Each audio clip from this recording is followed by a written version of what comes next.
तो चुम्मा पटक के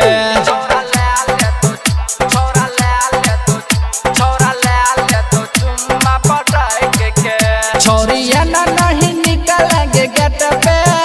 छोरा ले तो चुम्मा पटक के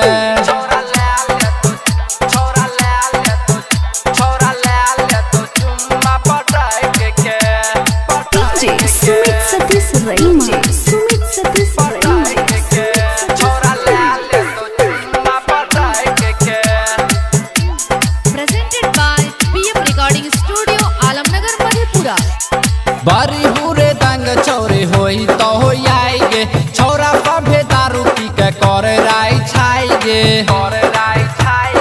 गे हे छोरिया बारी हुरे दंग छोरे होई तो हो आएगे छोरा पभे दारू पी के करे राई छाएगे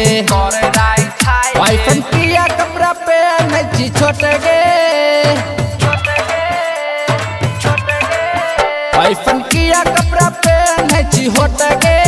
छोरा ले तो चुम्मा पटक के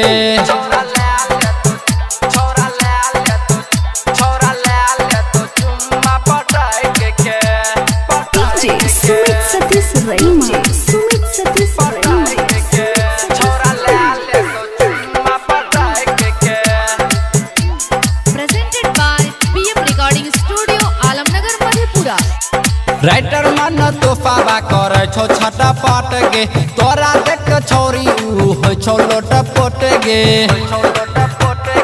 गे हे छोरिया राइटर मन तोहफा करे छो छटा पट गे तोरा देख छोरी हो छो लोट पोट गे आफिक आफिया न धर तो लपट के